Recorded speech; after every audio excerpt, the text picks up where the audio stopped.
dari manajemen organisasi. Apa sih manajemen organisasi itu?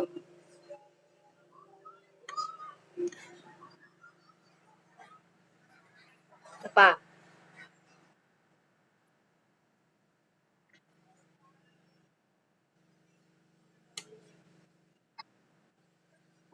Apa ya, suaranya agak kurang jelas nih Rahmawati. Refko, Refko? Ya, apa? Mm-mm.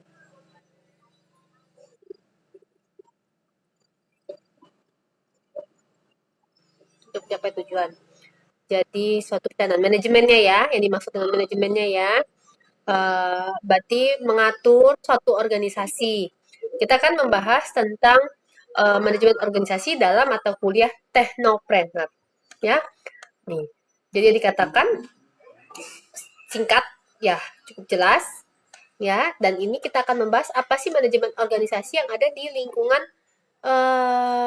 wirausaha, ya. Kita membahas wirausaha, teknopreneur dalam lingkungan bisnis. Ini gambaran secara singkatnya transformasi kewirausahaan ya. Bagaimana kewirausahaan itu bertransformasi dalam bidang manajemen organisasinya ya. Transformasi kewirausahaan menjadi sebuah wirausaha, kemudian menemukan sebuah peluang bisnis dan entrepreneur, perbedaan antara transformasi entrepreneur serta intrapreneur. Bisa kalian lihat pada PPT ya. Ini gambaran contoh dari transformasi kewirausahaan seorang entrepreneur dan intrapreneur. Transformasinya di mana nih? Manajemen organisasinya di mana nih?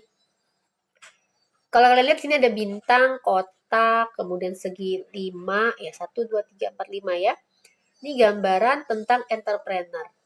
Entrepreneur memutuskan menjadi seorang pengusaha adalah sifat dari 100% seorang entrepreneur. Ya. Kemudian bagaimana menemukan peluang, mempersiapkan dan merencanakan strukturnya, memulai usaha. Namun, pada saat proses menjalankan sebuah roda bisnis, ya, pengendalian dan pengawasan ini beralih. Ya. Kemudian 100% intrapreneur ada posisi pada kelompok di mana yang ini nih, apa namanya, intrapreneur seharusnya. Ini kok bintangnya nggak ada yang 100% intrapreneur. Nah, intrapreneur ada di bawah sini seharusnya. Ya, bukan bulat. Oh, ini gambarnya beda nih, bulat dan ini 1/5. Ya. Di sini adalah proses intrapreneur yang menentukan menjadi sebuah usaha, menentukan peluang bisnisnya adalah seorang intrapreneur, entrepreneur. Sedangkan intrapreneur adalah menjalankan sebuah usahanya. Di sini, mulai usaha menunjuk penanggung jawab. Inilah masuk dalam lingkungan organisasi. Di sini transformasi kewirausahaan, ya. Manajemen organisasi mulai dijalankan, ya. Ini kalau kalian jadi seorang pengusaha, nggak cuma sekedar berjualan aja, berarti kan posisinya masih seorang entrepreneur aja, ya.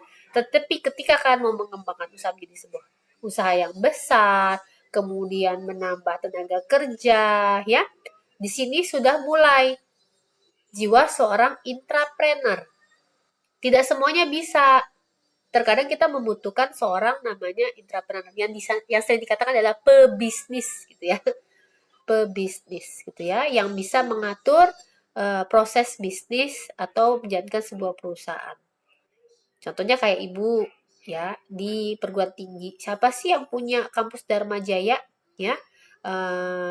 Yang menentukan menjadi sebuah perguruan tinggi ada namanya almarhum Haji Alfian Husin ya, orang tua dari Pak Rektor kita.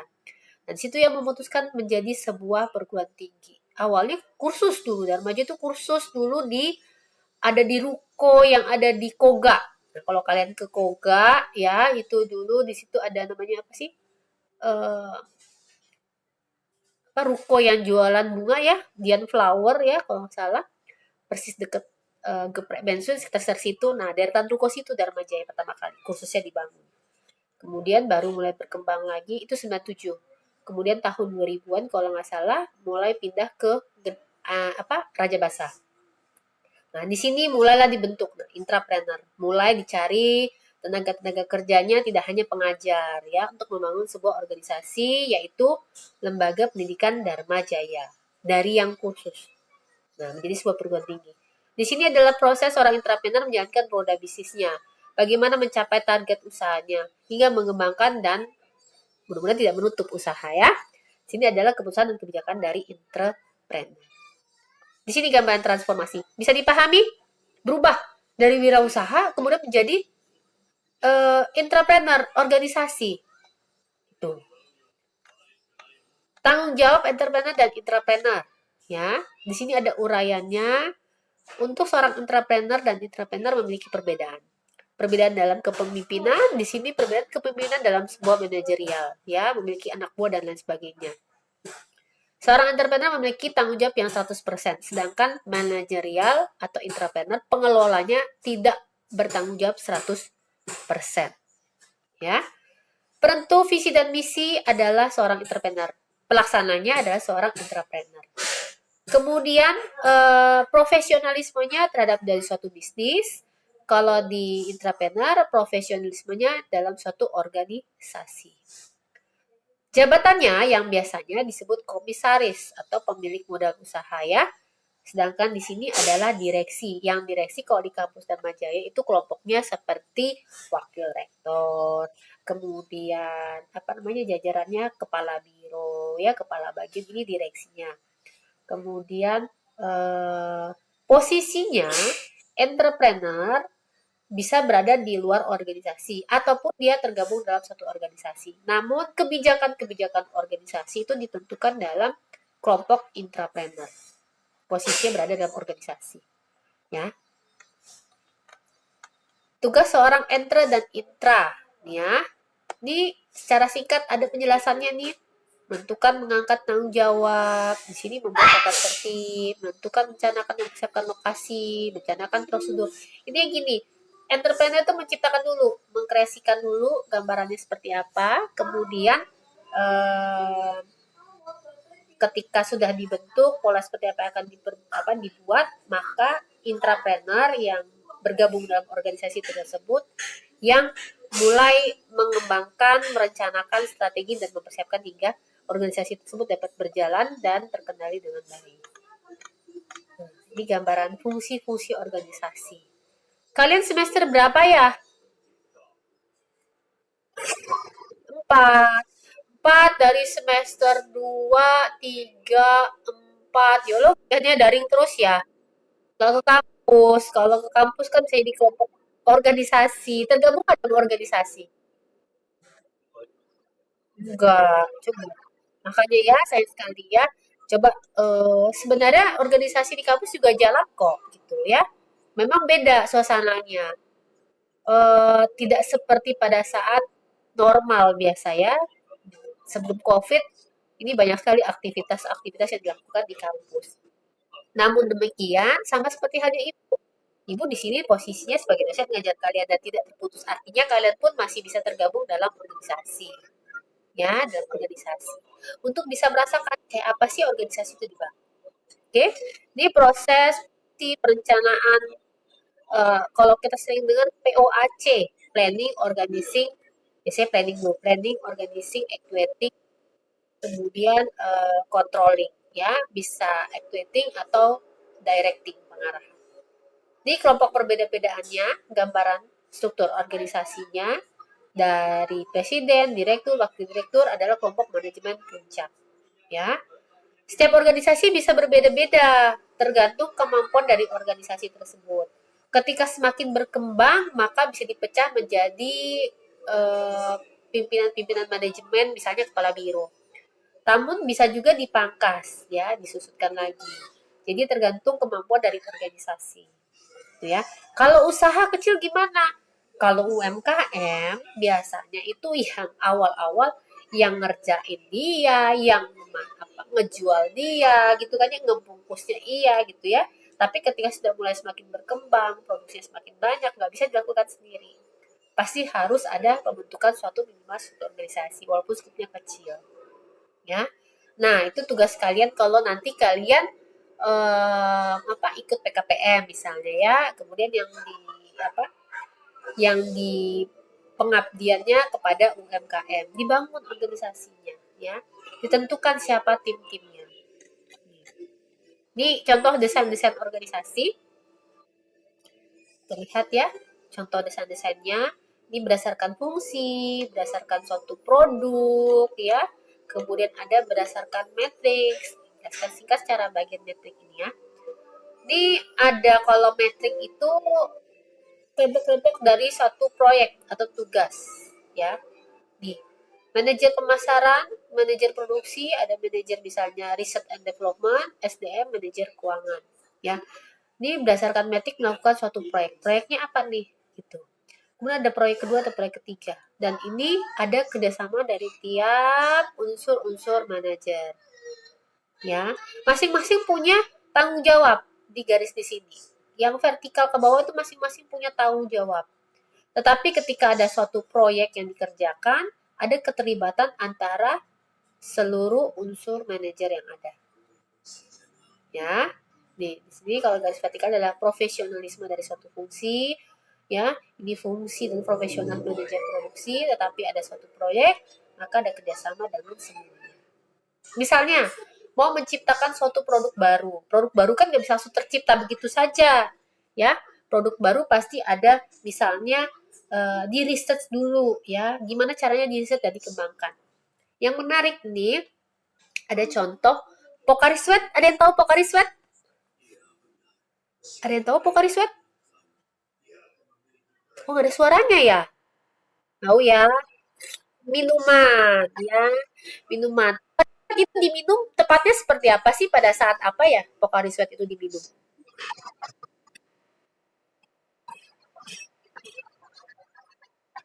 Capean, terus habis olahraga, ya berkeringat.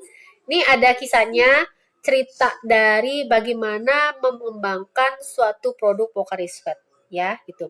Sebuah organisasi besar yang ada di Jepang yang memproduksi minuman, mungkin yang sebenarnya masuknya belakangan, kita tahunya Pocari Sweat dulu.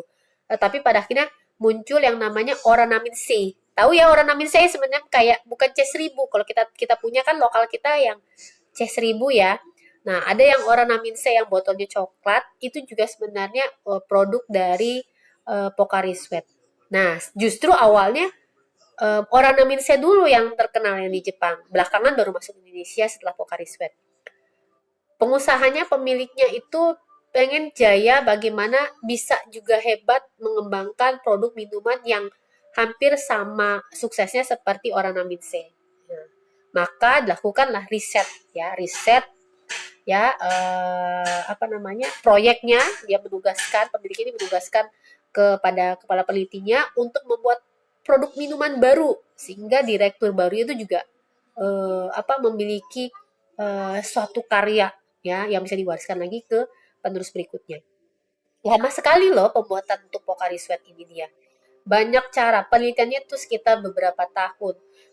Bagaimana menemukan produk-produk yang cocok di campuran minuman, apa namanya, jeruk lemon, ya, kemudian dicampur dengan dan lain sebagainya gitu ya, dicampur dengan gulanya. Ada kisahnya kalau mau lihat di YouTube, bagus sekali. Nah, itu memerlukan kerjasama dari manajemen research and development, ya. Kemudian ketika minuman diciptakan, ya, sudah penentuan nih harga pasarnya berapa. Kemudian bagian pemasaran ini mencoba untuk memasarkan produk minuman itu. Pertama-tama dengan cara menjajakan, membagikannya, ya, membagi-bagikan. Nah, dalam proyek pembuatan Pocari Sweat tersebut, pihak manajer keuangan komplain. Kenapa?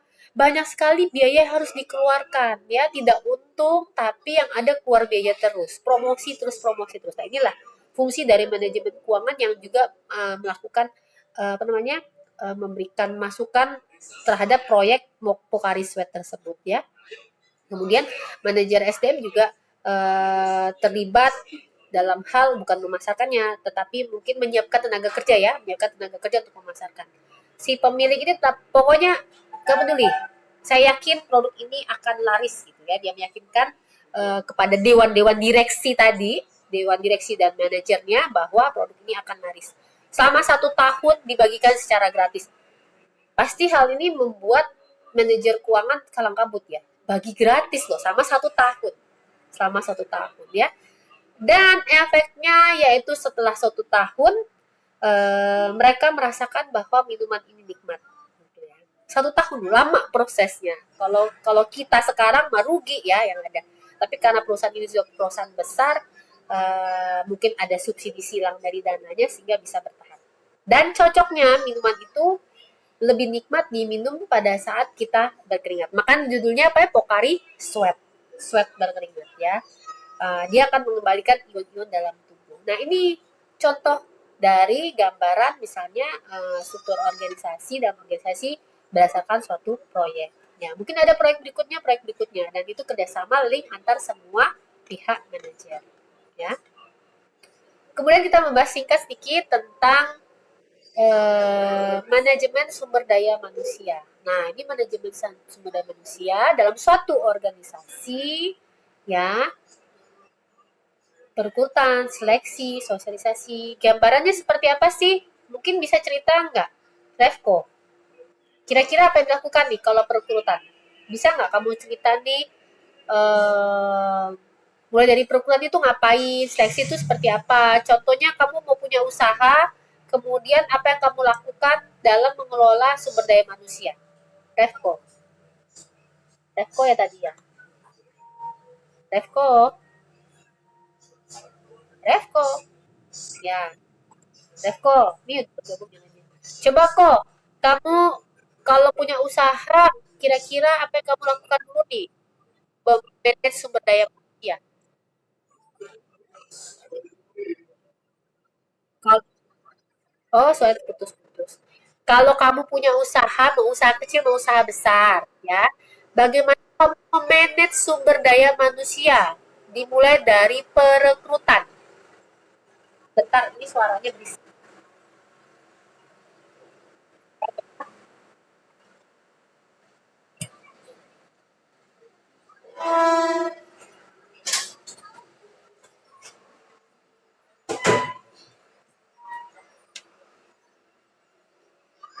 Ya, oke, gimana kok? Gimana kok, Refko? Apa yang harus kamu lakukan pada saat perekrutan? Bisa nggak sharing dulu, Ibu? Kira-kira nih gambaran kamu seperti apa?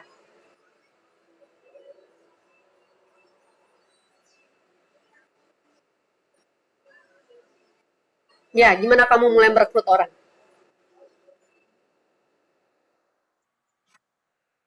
Iya, apa yang kamu lakukan?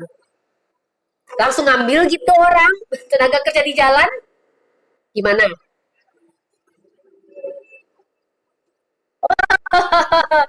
Yang good looking gitu ya. Jadi kalau aku mau nyebar di kemana nih? Itu masuk dalam perencanaan SDM. Catatannya harus good looking gitu ya. Oke, kalau masuk benar nih. Iya, itu penempatannya buat di mana yang good looking? Kalau taruhnya di pabrik, kasihan juga good looking taruh di pabrik. Oh gitu ya. Seandainya ini butuh tenaga kasir, berarti di perencanaan SDM-nya harus good looking. Habis itu apa lagi? Yang kasir aja dulu. Berarti kalau perencanaan SDM apa?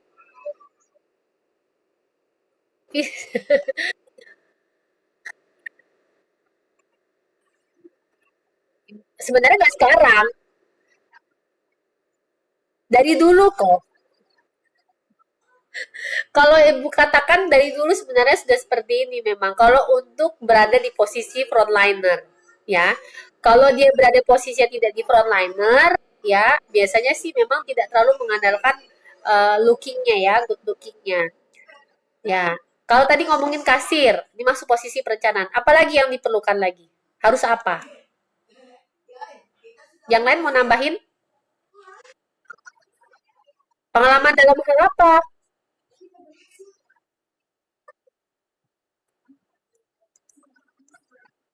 Loh, tadi ngomongin kasir. Jangan jangan nyampur-nyampur dulu. Berarti kalau mau buat barista beda lagi. Tadi ngomongin kasir. Kasir harus butuh. Apalagi kira-kira yang dibutuhkan? Nah, yang lain mau nambahin. Kita masih di sini nih, perencanaan SDM. Apa? Ngomongin kasir tadi ya. Mau buka tok kafe kopi katanya. Rifko mau buka kafe kopi, kemudian mau nyari kasir. Yang pertama syaratnya perencanaannya adalah good looking. Apalagi oke. Ya, minimal minimal pendidikannya apa? SMA, S1. SMA udah bisa ya. Udah bisa ya, SMA, SMK udah bisa ya. Nah, ini tadi singkat aja dikit nih perencanaan SDM.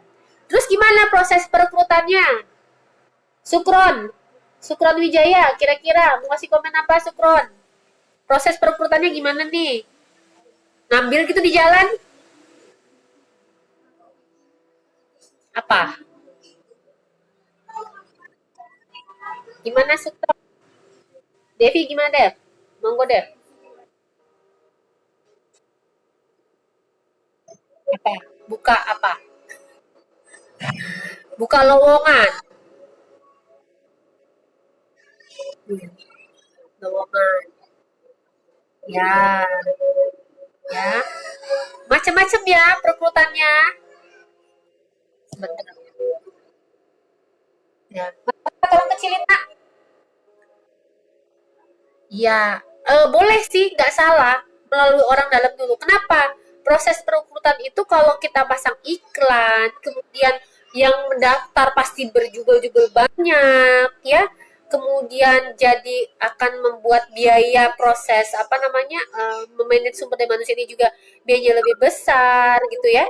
Terkadang memang itu akan merepotkan. Boleh juga tadi bukan monopoli ya, maksudnya bukan nepotisme ya maksudnya ya. Mau nyari orang dalam dulu. Tidak, tidak juga harus seperti itu. Artinya dia berarti melakukan penghematan ya. Melakukan perekrutan dari organisasi yang ada. Kamu punya kenalan nggak gitu? Coba kirim dulu lamarannya misalnya ya. Itu juga bagian dari proses perekrutan. Namun tadi jangan melupakan perencanaan SDM di awal ya. Kalau dia memang tiba-tiba dia milih good looking ya, misalnya temannya barista, tapi ternyata dia tidak pintar dalam bidang akuntansi, berarti nggak bisa juga direkrut. Makanya di awal harus ada penentuan perencanaan dari SDM ya. Kemudian proses seleksi ya. Seleksinya gimana? Apa yang harus dilakukan? Proses seleksi itu apa aja biasanya?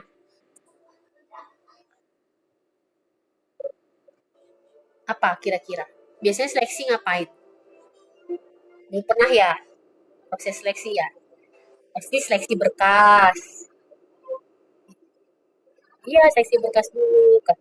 Ada mungkin tes kesehatan, ya, wawancara, gitu ya. Nah, ini proses seleksi.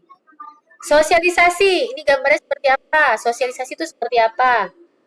Berarti ada informasi yang disampaikan ya. Sosialisasi ini bisa dilakukan pada saat proses wawancara ataupun sudah diterima, ya, gitu. Misalnya jam kerjanya, apa yang harus dilakukan, tugas dan fungsinya apa, ya, itu sosialisasi.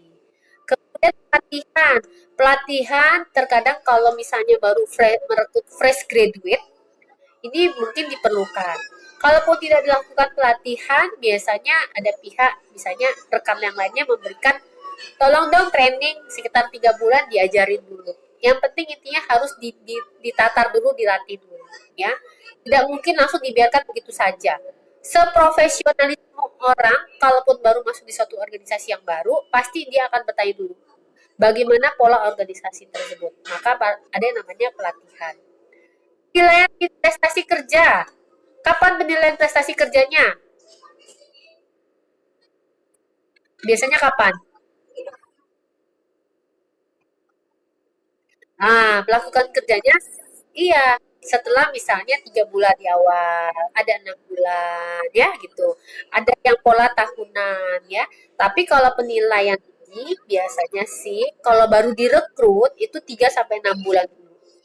Gimana kinerjanya? Apakah dia akan diperpanjang kontrak, langsung direkrut diterima, ataukah diputus kontraknya? Berdasarkan dari penilaian, ya, masa percobaan mungkin. Nah, kalau misalnya sudah jadi karyawan tetap, apakah dilakukan penilaian tiap tahun? Ya, di tempat ibu dilakukan penilaian tiap tahun. Ya, Eh, masing-masing masalahnya masing-masing tiap pimpinan itu berbeda-beda karakternya.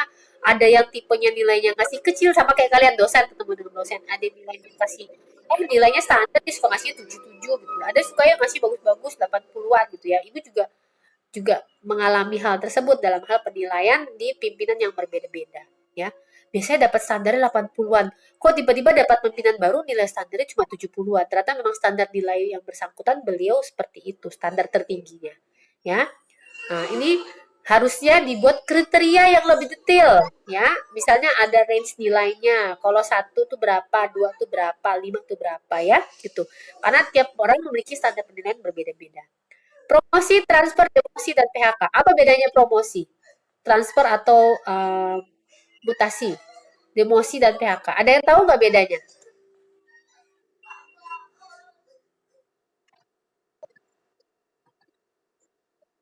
Ya, dia kenaikan. Dia naik posisinya. Ya, posisinya naik. Kalau transfer,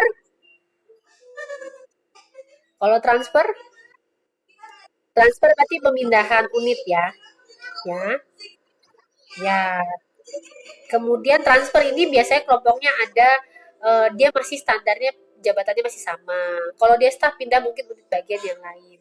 Atau dia mungkin transfer ke perusahaan yang lain. Tapi kalau dia naik jabatan berarti masuk kelompok yang promosi. Kalau demosi, kalau demosi apa? Turun, ya. Demosi itu turun jabatan, ya. PHK, pemutusan, pemutusan kerja, ya. Apa yang terjadi maksudnya bagaimana perusahaan memutuskan karyawan? Kalau mutusin apa pembantu rumah tangga gampang ya, ya kamu gak usah kerja lagi di sini, kamu pulang kampung aja kali gitu ya. Tapi kalau perusahaan gimana PHK?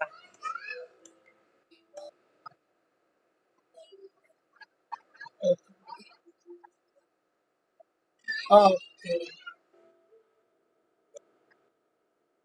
Betul sekali ya, ada tahapan ketika dilakukan PHK.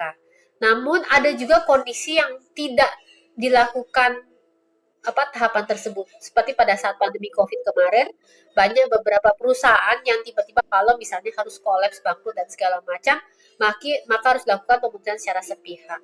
Ya, padahal yang namanya PHK pun ada haknya yang diberikan, pesangon, gitu ya.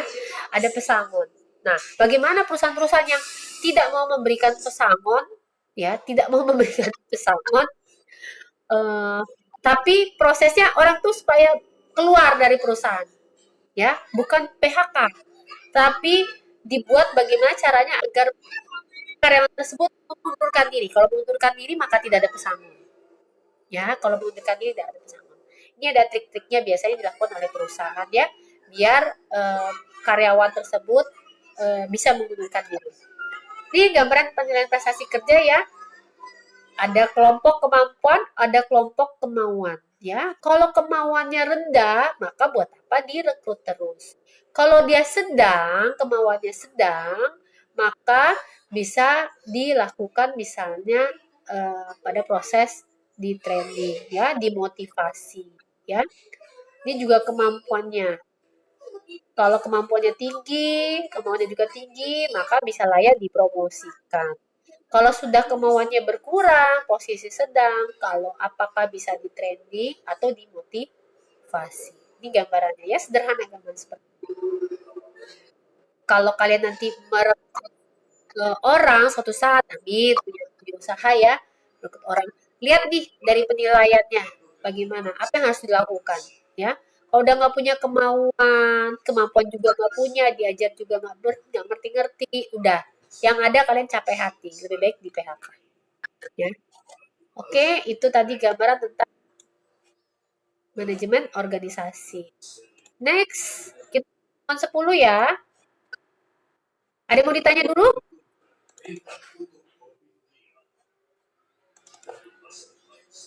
Ada yang mau ditanya tentang manajemen organisasi?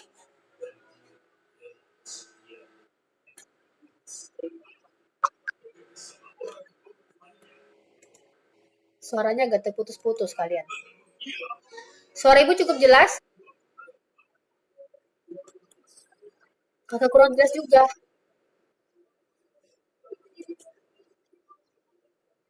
Padahal yang tadi jelas banget loh. Ya, ini kenapa ya? Kok nggak mau? Lo yang udah presentasi aja.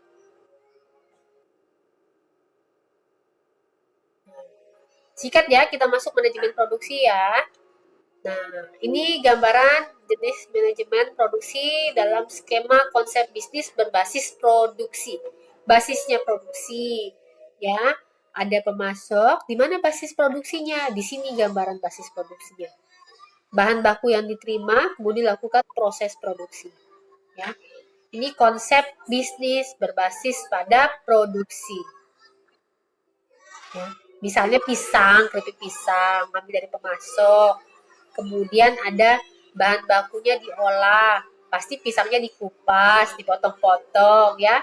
Kemudian digoreng, diberikan bubuk coklat, apa melon, apa stroberi, misalnya seperti itulah. Skema konsep bisnisnya berbasis produksi. Kalau berbasis bisnis tanpa produksi, di sini gambarannya misalnya ya. Ini proses produksinya kirim barang. Nah, ini biasanya perusahaan-perusahaan misalnya trading, ya. Proses tanpa produksinya di sini ada distributor, ada outlet, ada wholesaler ya yang melakukan proses bisnis tersebut, ya. Kemudian yang bisa langsung dari distributor langsung ke konsumen, atau dari agen langsung ke konsumen, ada dari seller langsung ke konsumen, ataupun bisa melakukan pemasaran secara langsung dari perusahaan. Oke. Kemudian yang sistem jaringan. Ini ada tugas loh ya, ada tugas tadi ini. Ini sistem jaringan ya. Jaringan ada mungkin yang tahu namanya MLM, multi level marketing. Ah iya, offline dan online. Jangan-jangan kamu nih ikutan MLM ya? Ya, dulu pernah. Nah, berarti udah tahu ya konsepnya ya, di upline, kemudian ada downline yang memasarkan. Kira-kira fungsi upline apa? Dia memotivasi downline-nya. Kemudian dia juga akan memperoleh keuntungan dari yang dijual oleh downline-nya. Nah, Ibu juga pernah bergabung dalam LMM, beberapa lah, berapa kali gitu ya, Oriflame, kemudian produk lainnya juga pernah. Nah, ini Ibu cerita singkat sedikit aja. Bagaimana suatu sistem jaringan ini melakukan inovasi, ya. Oriflame yaitu salah satu produk kosmetik ya yang ada di Swedia, dan ini para pemasar itu ya sangat banyak ya. Teman-teman Ibu yang downline-nya kalau udah fokus bahkan pergi ke Bali, dapat bonusnya ya, kemudian dan sebagainya banyak sekali. Singkat cerita aja, dulu banget ya, dan Ibu lihat ini sistem manajemennya juga masih kurang baik. Kita ngomongin manajemen produksi kan dalam sistem jaringan. Dulu upline ini ya, enak banget upline-nya. Asal dia banyak downline di bawahnya, ngejual, sekian persen langsung masuk ke upline. Tanpa upline memberikan banyak aktivitas. Dia hanya banyak memotivasi gitu ya. Sekian tahun seperti itu Oriflame, dan Ibu sempat merasakan sistem jaringan yang seperti itu. Kemudian Ibu juga mengalami yang namanya perubahan sistem jaringan, di mana sistem jaringan lebih bagus kalau Ibu katakan ya. Kalau saat ini udah lama nggak ikut di Oriflame. Si upline punya kewajiban kalau dia mau mendapatkan keuntungan dari downline-nya, dia mencari downline baru. Berarti kan dia harus kerja mencari downline baru. Atau dia minimum melakukan proses pembelanjaan. Ya, melakukan proses pembelanjaan, baru dia akan mendapatkan komisi dari downline-nya. Ya, kalau sekarang Ibu nggak tahu sistemnya seperti apa. Nah, itulah inovasi dari sistem jaringan. Ya, banyak berkembang kok sistem jaringan. Kemudian ini adalah konsep bisnis e-commerce. Kalau kelas kita offline, enaknya sih biasanya Ibu nanya nih, siapa yang pernah belanja di OLX, siapa yang pernah belanja di Tokopedia, siapa yang pernah belanja di Shopee, ya, siapa yang pernah belanja di Bukalapak. Dan itu walaupun semuanya kurang lebih sama, tetapi memiliki sistem yang berbeda. Ada perbedaan di antara sistem-sistem e-commerce-nya. Nah, tugas kalian nanti di sini nih. Tugas kalian di sini membuat seperti ini gambaran kira-kira ya. Tidak harus dalam bentuk gambaran detail, tapi kalau bisa sih sebagus mungkin. Boleh digambar dengan tangan? Boleh ya. Itu. Bagaimana konsep sistem e-commerce yang kalian ketahui ya. Biasanya yang udah pernah belanja online pasti tahu dong harus ngapain dulu ya, kemudian order, kemudian dia melakukan invoice, transport dan lain sebagainya, bisa sekalian berikan penjelasan. Kalau nggak pernah belanja online, nanya ya, tanya sama orang ya. Ini adalah konsep-konsep produksi ya. Kalau produksi itu melakukan proses produksi, mengolah. Kalau produk berarti barang yang sudah jadi. Produsen adalah orang atau pihak yang memproduksi. Produktivitas, bedanya apa produktivitas ya? Produksi belum tentu produktivitas loh. Maksudnya produktivitas ini ada unsur efisiensi dan efektif yang dijalankan. Ya, misalnya kalian ada di rumah, kita ngomongin sederhananya produktivitas. Kalian di rumah ngapain aja? Produktif nggak? Bangun siang, kuliah doang, gitu ya? Misalnya nih, kemudian makan, terus tidur. Produktif nggak? Nggak. Ya. Enggak, itu yang dikatakan tidak produktif ya. Nah, bagaimana lihat kemampuan produktivitas kalian? Bangun pagi, ya, karena nggak ngapa-ngapain di rumah aja, nyapu lah gua gitu ya. Nyapu halaman lah gitu, beres-beres rumah, beres-beres kamar ya. Habis itu masuk kuliah jam berapa? Jam 10.30 online ya. Selesai itu dia makan siang. Kalau yang cewek ikutan masak dulu misalnya ya. Kemudian siangnya, wah sebelum tidur siang saya mau ngerjain tugas misalnya gitu. Kemudian setelah itu dia melakukan aktivitas lainnya hingga sore hari dan malam hari. Nah, bisa terlihat produktivitas perbedaan produktif dan tidak produktifnya. Disinilah dikatakan produktivitas. Jadi, memproduksi suatu barang harus dilihat dulu kira-kira produktivitasnya seperti apa. Kalau tidak produktif, maka sebaiknya produk tersebut ya di apa? Dipangkas atau diputus atau diganti gitu ya. Konsumen SDM terlalu banyak sehingga tidak produktif atau mungkin sebaiknya konsumennya kurang sehingga perusahaannya tidak berjalan dengan baik. Nah, ini dilihat fungsi dari produktivitasnya ya. Sistem produksi tadi ya beda-beda ya udah disampaikan. Sistem produksi ada yang melalui apa namanya MLM, bagaimana sistem produksi alurnya lah dikatakan alurnya lah seperti apa. Perencanaan produksi berarti ini adalah gambaran bagaimana merencanakan suatu produksi ke depannya. Tadi Ibu cerita yang Oriflame, dulu seperti ini sistem produksinya. Kemudian kayaknya nggak cocok kalau mau downline-nya enak-enak aja. Maka dibuatlah perencanaan produksi yang baru. Ya, atau mungkin membuat produk-produk baru itu termasuk. Kok ngomong produk-produk baru seperti kayak iklan ya. Iklan apa tuh? Mas Pion. Cintailah produk-produk Indonesia gitu ya. Nih, perencanaan produk itu baru masuk perencanaan produk dan proses produksi. Nah, urutan proses produksi kalian pernah masak ya mungkin yang cewek. Apa dulu sih yang harus dilakukan ya? Bikin bumbu dulu ya atau mungkin motong-motong bahannya dulu ya. Itu urutan proses produksinya ya. Kemudian ada schedule. Ini kok schedule Indonesia banget tulisannya ya. Harusnya schedule pakai bahasa Inggris. Enggak. Maaf ya, ini Ibu ngambil PPT dari yang lain. Tulisan schedule-nya nggak kayak gini. Yang bener nggak ada Indonesia, Inggris di Indonesia kan ya. Yang ada Indonesianya apa? Kalau schedule. Schedule. Apa? Apa coba? Inggris Indonesianya. Oh, ada yang jawab. Apa? Apa schedule itu? Bahasa Indonesianya apa schedule? Sukron. Dan tadi nggak jawab nih, Sukron. Mana suaranya? Jadwal. Nah, itu baru benar jadwal ya.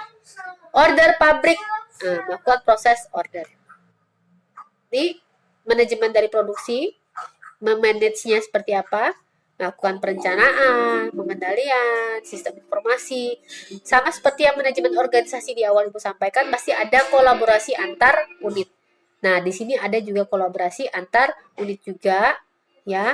Proses manajemennya adalah membuat perencanaan, mengorganisasi, mengarahkan, mengkoordinasi, mengendalikan, melakukan perbaikan, melakukan pencatatan data. Jangan lupa, data. Namanya produksi, harus ada data, ya.